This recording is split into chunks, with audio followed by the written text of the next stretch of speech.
khususnya Ketua Takmir Bapak Ahmad Yani yang luar biasa membuat masjid ini begitu makmur.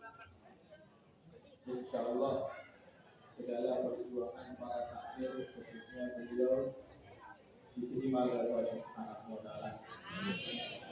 Mudah-mudahan oleh Allah Subhanahu wa Ta'ala dijadikan sebagai modal, sebagai jalan untuk bisa menggapai ridho Allah Subhanahu wa Ta'ala.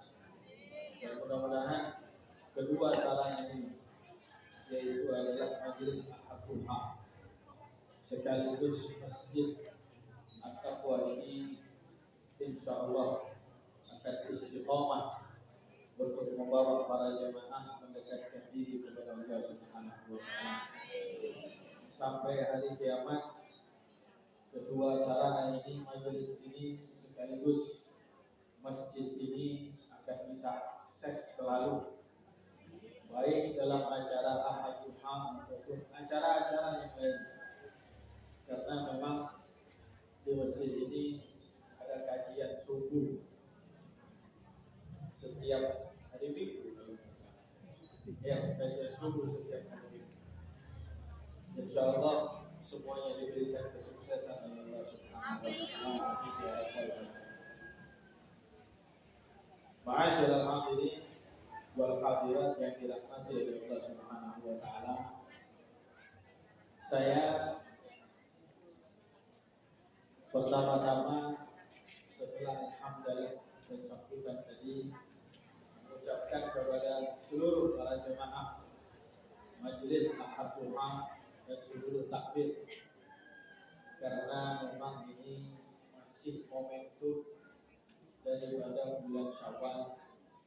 Saya mengucapkan minal aidin wal faizin wal maqbulin, taqabbalallahu minna wa minkum, taqabbal ya karim. Saya atas nama pribadi mohon maaf lahir dan batin, karena memang kadang saya juga mengisi majelis Al-Qur'an, kadang juga mengisi di masjid At-Taqwa. Ya kita nggak tahu, kadang-kadang ada silap kata, salah kata, namanya juga manusia itu kan tempat kesalahan, apalagi yang namanya berceramah, kadang-kadang mulut ini atau lambe bahasanya. Itu kan lambe itu kan tipis, mesti banyak keluar hal-hal yang kadang-kadang tidak sengaja. Itu keluar dari mulut kita. Oleh karena itu saya meminta untuk dibukakan pintu maaf yang sebesar-besarnya. Mudah-mudahan insya Allah dengan kita bisa memaafkan antara yang satu dengan yang lainnya, akan menjadi jembatan buat diri kita untuk bisa dimaafkan oleh Allah Subhanahu wa Ta'ala kelak nanti di hari kiamat. Amin ya rabbal. Karena memaafkan itu adalah salah satu sarana yang terbaik, salah satu sarana yang paling bagus untuk membuat kita itu tenang hidup. Orang itu kalau mau tenang, kita ini mah hidup, ya hidup itu yang kita cari ketenangan. Kita hidup itu cari kenyamanan. Kalau kita sudah hidup tenang, kalau kita itu sudah hidup nyaman, berarti kita itu sudah seperti berada di dalam surga Allah Subhanahu wa Ta'ala. Makanya Rasulullah mengatakan begini, ada sebuah hadis yang begitu terkenal, kadang-kadang sering disampaikan, ila marantum biriyadil jannati farta'u. Kalau kalian itu melewati dengan kebun-kebun surga, maka mampirlah ke sana. Kemudian para sahabat bertanya, wa ma riyadul jannah ya Rasulullah. Wa ma riyadul jannah ya Rasulullah. Apa kebun surga itu ya Rasulullah? Rasulullah mengucapkan hilakul dzikri, yaitu adalah kumpulan orang yang tengah berdiri. Loh, kenapa orang yang tengah berzikir itu dianggap adalah tempat kebun surga? Karena orang berzikir itu tenang hatinya, tenang pikiran. Jadi kalau orang tenang, pikiran tenang, hati tenang, itu suasana surga. Tidak ada ceritanya di surga itu ada orang gegeran. Sampai di surga gegeran tapi toko sebelah. Ada di surga itu orang 5 miliar. Nek gegeran bedino posak, pusing, bingung, benar tidak? Kalau seandainya di surga ada sama-sama tetangga, kemudian tetangganya yang satu, ya, dia benci dengan tetangganya yang ada di sebelah. Ya nggak mungkin hidupnya akan tenang. Apalagi kalau tiap hari ada pertikaian. Siapa yang jadi hakim saat itu? Allah Subhanahu wa Ta'ala. Setiap hari 1000 pertikaian, 2000 pertikaian. Ya nggak akan tenang yang namanya surga. Makanya di surga itu berisi ketenangan. Nah, ketenangan itulah yang akan bisa membawa kita mengantarkan menuju surga. Makanya di hari kiamat itu kenapa Allah mengatakan begini? Di hari kiamat itu Allah mengatakan bahwa orang yang hatinya selamat maka dia akan menjadi penduduk surga. Yauma la yanfa'u malun wala banun illa an atallaha biqalbin. Di hari itu tidak akan bermanfaat apapun kecuali mereka yang datang dengan hati selamat. Hati selamat itu hati yang tidak ada dengki, tidak ada iri, tidak ada benci, tidak ada sombong, dan tidak ada penyakit-penyakit ini. Kenapa? Karena memang pada saat itu kalau ada orang yang mempunyai hati seperti ini, itu tidak bisa surga. Makanya iblis itu dikeluarkan oleh Allah. Iblis dikeluarkan oleh.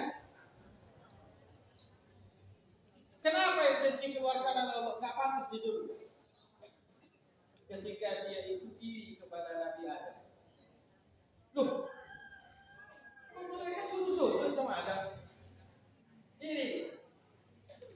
Setelah dia ini, dia sombong. Allah berkata kepada iblis, "Mana akan sujud dari Adam? Kenapa wahai iblis? Engkau itu tidak mau sujud kepada Adam?" Kemudian dia bersombong, congkak dia berkata, "Ana khairun. Khalaqtahu min tin wa khalaqtani min nar." Saya lebih baik darinya ya Allah. Berarti sombong. Kata Allah, keluar. Fakhruj minha fa innaka rajim. Keluar kamu dari surga. Kenapa? Kalau kamu berada di surga, gegeran kau.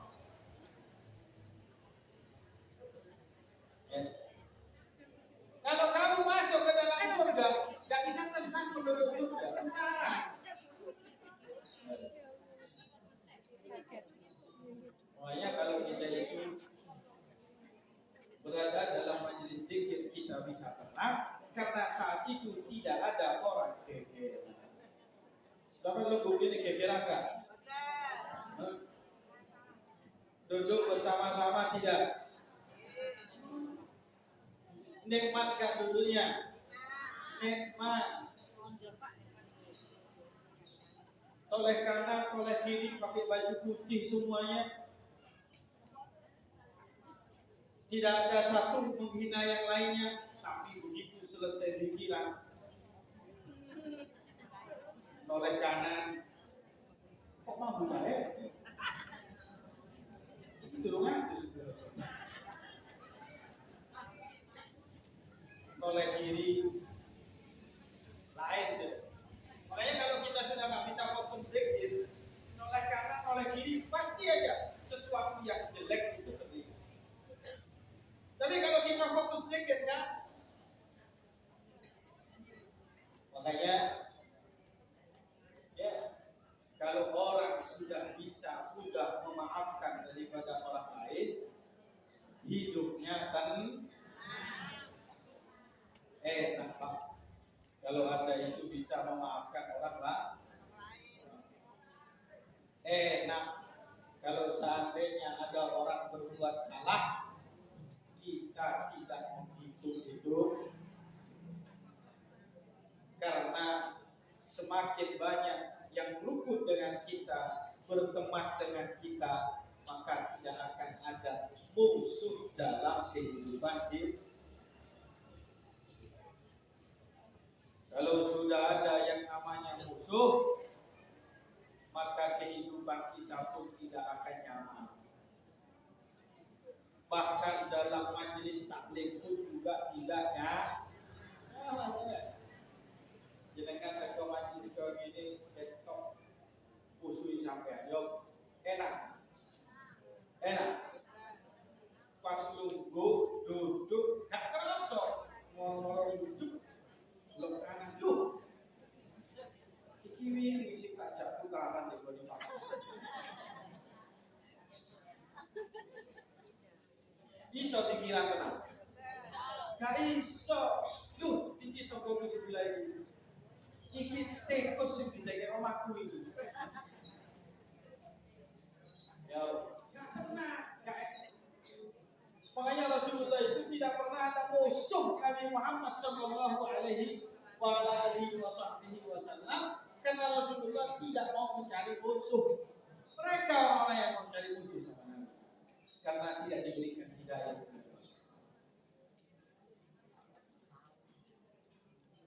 Kadang ya, ada orang itu berpikir agama itu Pak cuma sekedar sholat, puasa, haji, baca Quran. Kadang ada orang itu berpikir bertakwa kepada Allah itu cuma iktikaf di masjid. Kadang ada orang berpikir bahwa ya, mencari keridhaan Allah Subhanahu wa taala itu cuma dengan sekedar bagaimana dia menyambung hubungan dia dengan Allah. Kadang ada orang berpikir, terus pokoknya aku sembahyang, pokoknya aku poso, pokoknya aku baca Quran, rapi hidupku. Tapi dia itu tidak bisa untuk menyambung hubungan dengan sesama. Itu tidak menunjukkan ketakwaan. Orang itu kalau bisa menyambung ke atas, dan memang ke atasnya benar, ketika dia beribadah diterima sama Allah, tandanya itu adalah dia bisa untuk berintegrasi dengan sesama. Itu tanda. Loh kok bisa deh? Kata siapa? Kata Nabi Muhammad Rasulullah. Nabi Muhammad yang mengkategorikan makna daripada ketakwaan itu bukan hanya sekedar sholat saja. Bahkan saya kasih contoh yang gampang saja, yang mudah. Puasa Ramadan kemarin. Puasa semua kan? Yakin? Saya percaya. Pasti ibu-ibu ada yang nggak puasa, ayo. Bapak, masuk apa ya? Orang apa ya? Di situ ini. Orang ekonomi biasa nggak puasa. Jadi tua memang masjid At-Taqwa ini identik dengan orang-orang tua. Aku naik isi suku tak jelongin, aku sih paling top. Betul. Saya ingin tak paling top. Tidak. Ada ini ya, ada ciri. Ini biasa maju dua ayon. Ya. Jadi kalau kita perhatikan, ya, yang namanya ketakwaan itu menurut kategori Nabi Muhammad itu bukan hanya sekedar kita membangun ya, hubungan secara horizontal kepada Allah Subhanahu wa taala. Tidak. Puasa saja kemarin. Setelah kita puasa 30 hari, itu kan kita ibadah dengan Allah. Bahkan itu adalah ibadah murni buat Allah. Tapi ajaran agama Islam tak begitu. Ajaran agama Islam itu selalu mengkaitkan ibadah kepada Allah dengan cara Anda bisa untuk berintegrasi dengan sesama. Dalam ibadah puasa kemarin, itu ibadah Anda tidak akan diterima oleh Allah kecuali Anda harus ada rasa peduli dengan sesama.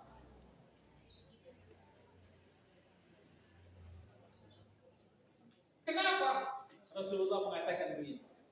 Inna a'mala sawmi Ramadan mu'allaqatun bainas samai wal ardi la turfa'u illa bi zakatil fitri. Amal ibadah puasa Ramadan itu masih bergelantungan kata Nabi antara langit dan bumi. Tidak akan diterima naik ke atas kecuali Anda membayar zakat fitrah. Kenapa bayar zakat fitrah?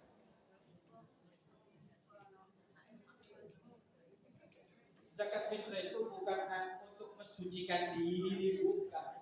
Intinya zakat fitrah itu adalah berbagi. Intinya zakat fitrah itu adalah siapa yang dulu Pak? Situ kesel. Gantian. Iya kan? Gak apa-apa kalau sampai lanjut, gak apa-apa. Kok sebab-sebab ya kemana?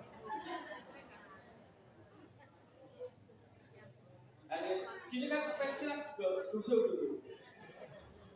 Spesial, enak dulu. Kalau dulu bukan tak buka pakai mas kan.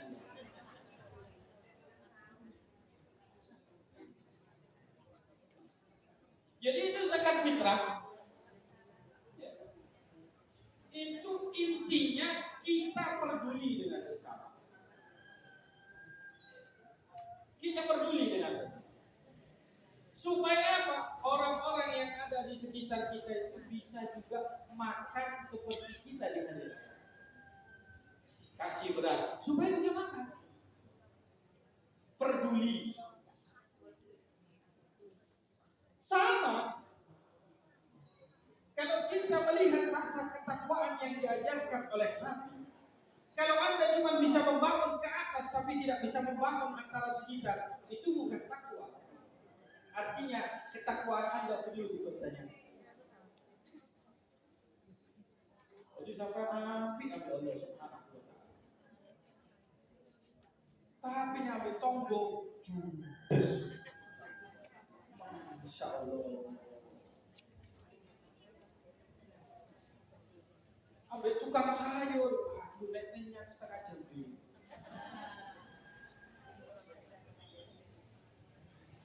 Oh bawang itu, lembut yang 15. Mesti gak kenok itu. Dan kadang-kadang kita tidak bisa perhatian terhadap hal-hal yang seperti ini. Makanya kadang-kadang ada orang sebelah kayak semangat. Itu berangkat. Itu juga kurang baik. Bertahun berapa alhamdulillah.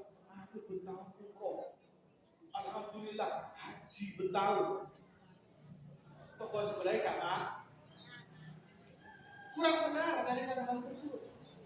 Karena Anda tidak peduli dengan sesama. Karena Anda bisa terlihat rasa ketakwaan kalau memang ada kepedulian dengan sesama. Rasulullah bersabda begini dalam sebuah hadis yang begitu panjang. Seakan-akan Rasulullah memberikan kategori bahwa yang namanya ketakwaan itu bisa terwujud dan bisa terlihat dari seseorang ketika dia bisa berbuat baik dengan sesama.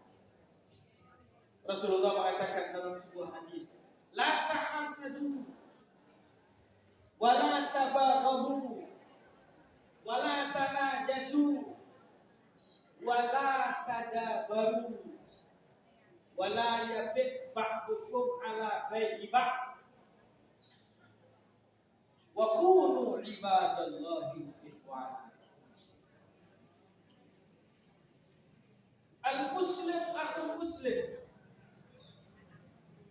la yadlimuhu wa la yahqiruhu wa la yakdibuhu.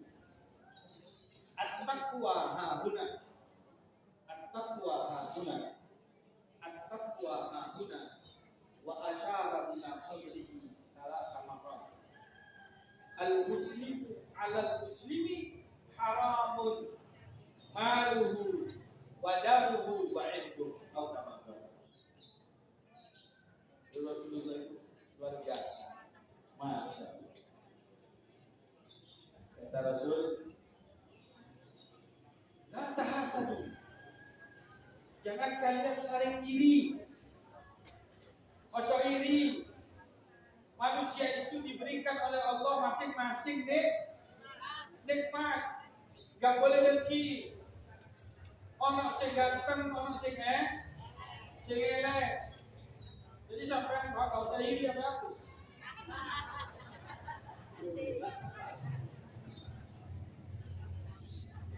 Soalnya kalau ngantengi cuma aku nganteng. Jangan. Emang kita bisa milih kita jadi tampan atau tidak? Bisa nggak? Pak bisa? Bu bisa? Sebetulnya sih agak-agak bisa. Gimana caranya? Bapak cari istri yang cantik. Nanti anaknya jadi memperbaiki keturunan. Ibu-ibu cari suami yang ganteng. Anaknya jadi lebih bagus, ganteng. Ya, makanya saya agak sedikit ganteng, bukan sedikit banyak. Berarti ya abah saya ganteng, ibu saya ganteng. Jadi kalau ibu-ibu mau cari, ya cari seperti saya ganteng. Itu pemberian dari Allah. Ada yang kaya, ada yang miskin. Kaya yang miskin. Orang sing sugih, orang sing gak sugih. Loh kok bisa? Itu pemberian. Orang kaya itu kadang-kadang memang benar hasil usaha, tapi kadang-kadang ya nasib. Kadang-kadang nasib. Aku buka travel maju. Si jiwa burung, prospek. Ada satu orang buka sama travel, gak maju, nasib.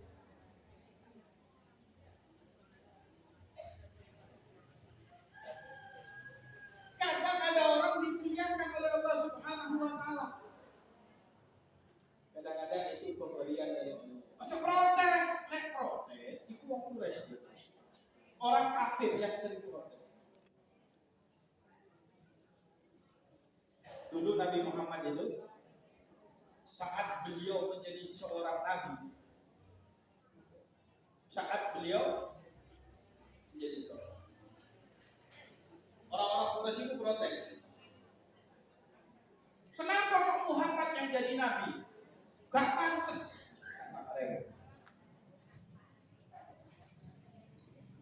Yang pantas menjadi nabi itu bukan Muhammad.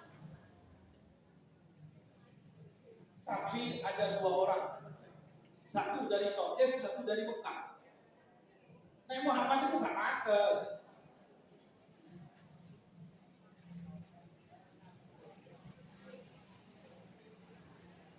Allah menjawab begini. Ini jawaban Allah. Makanya mau sering protes itu kadang-kadang Allah rasa makel. Betul kan? Marah. Kata Allah, ahum yaksimuna rahmata rabbik. Nahnu qasamna bainahum ma'isyatahum fil hayatid dunya. Sing bagi-bagi. Sopo? All saya yang bagi-bagi. Terserah saya punya saya. Jadi kalau kita itu melihat ada orang lebih tampan, lebih cantik, lebih kaya, lebih terpandang, nggak usah bersedih, latah saja. Jangan saling iri. Pemberian Allah itu memang berbeda-beda, tapi kalau pemberian Allah sama, semuanya dibuat kaya, bisa? Kalau semuanya dibuat kaya, kita nggak akan tahu siapa yang kaya, siapa yang miskin. Bukan miskin. Tahu dari mana kamu ada orang miskin? Sehingga kamu mengatakan kategori bahwa saya kaya. Nek kabeh kok bukan kabeh. Tahu dari mana bahwa Anda tampan? Karena semuanya bentuknya sama. Memang itu ada hikmah di balik daripada. La tahasadu wa la tabaghadu. Jangan sampai kalian iri. Kalau sudah kalian iri, kalian akan saling benci. Benci apa? Hidup dengan kebencian itu tidak sama itu harus los. Hati itu los, tak oleh hati los. Ada orang menghina, nggak usah dibikin. Masuk kanan, keluar di loro tak bibir hati. Ya memang kok. Gak loro berarti gak menghina. Namanya hinaan sah. Ada orang menghina, ya kan? Masuk kanan, keluar di. Yang penting kita tidak melakukan daripada kesalahan. Ada orang utang gak bayar, los, terus gak usah bayar. Tapi ada utang baru lagi ya. Kadang-kadang hal-hal kecil biarkan. Kadang-kadang kita itu kalau menggunakan orang yang salah itu yang mengutang, tapi oke, dalil. Benar kadang-kadang. Kalau ada orang lupa, terus dia gak bayar, yang salah yang utangi. Kok sampai percaya? Apa benar? Itu konsekuensi orang percaya sama orang lain. Kok sampai percaya? Makanya ajak utangi lebih baik saudara.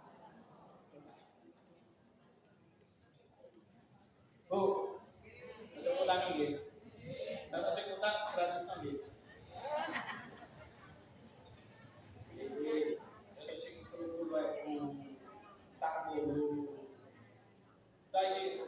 Masya Allah saya lihat jamaahnya dermawan. Tadi dapat 1 juta. Insya Allah kalau dikelilingkan lagi nambah lagi 1 juta. Wala tabaghadu, jangan saling benci. Wala tanajashu, jangan sampai kita ini teradu domba. Udah zaman saya ini adu dombanya. Zaman fitnah. Tetangga dengan tetangga, saudara dengan saudara. Adu domba itu ada di mana-mana. Dan yang membuat ini sampai dalam sejarah. Sampai dalam sejarah. Indonesia itu kan pernah dijajah oleh Belanda. Berapa tahun? 350. Berapa tahun, Pak? 350.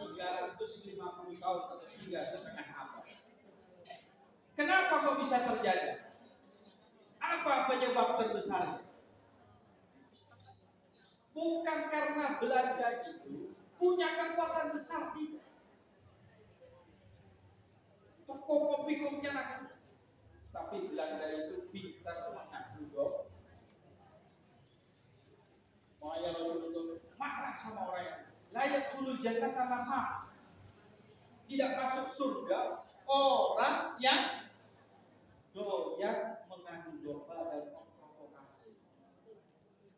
Sampai yang muncul kita ambil musim sering adu domba. Jangan dekat sama. Sampai biasa kadang-kadang sampai dipuji. Musim sering udah dipuji. Oh kamu ini begini. Besok Anda akan dijelek. Karena itu sudah menjadi hukum alam. Nama alek kata Imam Ghazali. Orang yang dia mengadu domba untuk kamu suatu saat dia akan mengadu domba kebinasannya. Jadi arti. Jangan mau diajari dari tujuan seterusnya. Menghina orang lain, menyudutkan orang lain. Anda jenenge adu domba, Pak. Didubur-dubur lho sampean. Nek sampean dielek kok kudu dielek juga domba, dielek musuh. Sampean didubur setelah Anda tinggi, lihat. Didubur sampean. Gitu ya. Lantan aja suka karena jangan saling berpaling. Kita ini manusia tidak bisa hidup sendirian. Nah, itu apa? Nabi Adam hidup di surga. Hidup di surga nggak nyaman Nabi Adam. Kenapa? Dirian. Padahal surga panganan harga semuanya ada. Tapi tak tenang. Ya Allah, Dewi yang gak enak. Akhirnya Allah Subhanahu wa Ta'ala menciptakan si jihad. Kita ini hidup sosial, jadi harus saling membantu. Kalau ada tetangga yang memutuskan,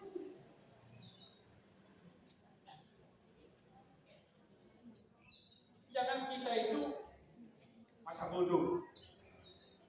Atau bahasa kita itu nafsi. Lu, gue. Betul. Bahasa siapa? Salam Jakarta. Lu, gue.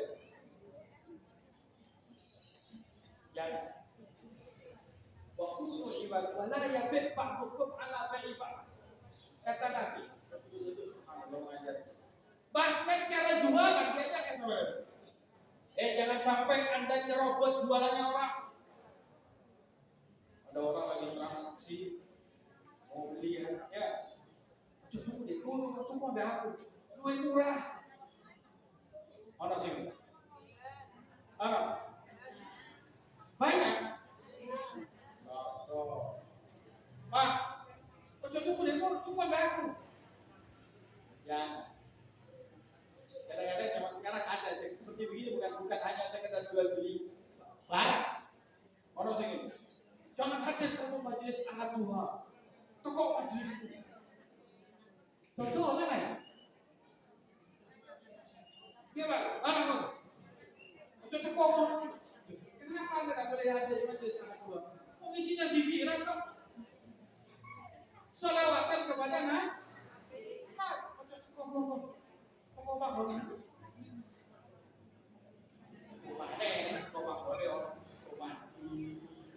Ya, seperti hati, bagaimana seperti itu ya.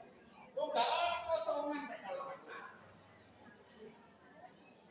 yang kuno ibadallahi, jadilah hamba Allah yang bersyukur. Itu kata. Kemudian Rasulullah mengatakan begini, ketakwaan itu ada dalam hati. Ketakwaan itu ada dalam hati. Artinya Nabi Muhammad SAW mengajarkan kepada kita bahwa orang yang tidak ada hasud, tidak ada saling benci, tidak ada adu domba, yang menghormati sesama muslim, bersaudara dengan sesama muslim, saling menolong dengan sesama manusia, berarti itu ketakwaan ada di dalam hatinya. Makanya sampai zaman sekarang dengan semuanya, saya tutup ini dengan satu nasihat. Ingat-ingat, siapapun, dimanapun, kalau ada orang mengajarkan kepada kita kebencian, kepada siapapun, bukan hanya kepada kaum muslimin, bahkan di luar daripada kaum muslimin, mengajarkan kebencian kepada siapapun, itu bukan ajaran Nabi Muhammad. Mengajarkan kepada kita untuk membenci siapapun, itu bukan ajaran Nabi. Mengajarkan kepada kita untuk supaya kita bertengkar dengan yang lain, itu bukan ajaran Nabi. Itu adalah ajarannya saya. Kenapa? Karena kalau kita sudah bertengkar, akan melemahkan kaum muslimin. Wala tanaza'u fatafshalu wa tadhhabu. Jangan kalian berselisih, kata Allah. Kalau kalian berselisih, kalian akan lemah. Kalau kalian lemah, tidak ada baunya, tidak ada kekuatan. Mudah-mudahan saya doakan seluruh warga yang ada di sekitar ini kita bisa saling untuk memaafkan, saling bersaudara. Mudah-mudahan para jamaah anak Tuhan bisa saling membantu antara yang satu dengan yang lain. Mudah-mudahan majelis anak Tuhan bisa untuk saling terbuka dengan majelis-majelis yang lainnya, sehingga akan timbul yang namanya kekuatan. Mudah-mudahan kaum muslimin secara umum yang ada di dunia dan kaum muslimin yang ada di negara Republik Indonesia yang kita cintai ini menjadi satu kesatuan, membawa daripada bendera hanya untuk mencari keridhaan Allah Subhanahu. Dan apapun yang membuat kita menjadi bercerai-berai ataupun kita tidak bisa saling memaafkan antara yang satu dengan yang lain, mudah-mudahan Allah Subhanahu wa taala memberikan hidayah kepada mereka dan hal tersebut tidak sampai membuat kita terpengaruh sehingga kita menjadi hamba yang saling membenci antara yang satu dengan yang lain. Allahumma ja'al jam'ana hadza jam'an marhuma tafarruqana min ba'dihi tafarruqan ma'suma wa la taj'alna wa la ma ma'na wa la ma'ina shaqiyan wa la mahruma. Allahumma ihdina bihudak waj'alna mimman yusari'u fi ridhah wa la tuwallina waliyyan siwa wa la taj'alna mimman khalafa amraka wa asaf. Rabbana la tuzigh qulubana ba'da idh hadaytana wa hab lana min ladunka rahmah innaka antal wahhab. Rabbana zalamna anfusana wa illam taghfir lana wa tarhamna lanakunanna minal khasirin. Rabbana hab lana min azwajina wa dhurriyyatina qurrata a'yun waj'alna lil muttaqina imama. Rabbana ighfir lana wa li ikhwanina alladhina sabaquna bil iman wa la taj'al fi qulubina ghillan lil ladzina amanu rabbana innaka ra'ufur rahim. Ila arwah walidina ووالديكم وأخواتنا وأخواتكم وأخوات المسلمين جميعا إلى أرواح من تقدم في هذا المسجد وصلى في هذا المسجد واعتكف فيه وتصدق فيه سابقا أو لاحقا وإلى أرواح من تقدم في مجلسهم حقها مؤسسين ولمن قرأ فيه ولمن حضر فيه ولمن لحظ فيه أن الله يتغشى الرحمة والمغفرة ويسكنهم الجنة إلى أرواح مشايخ سائر عبد الله بن الوالد الله يتبشر الرحمة والمغفرة ويسكنهم الجنة وإلى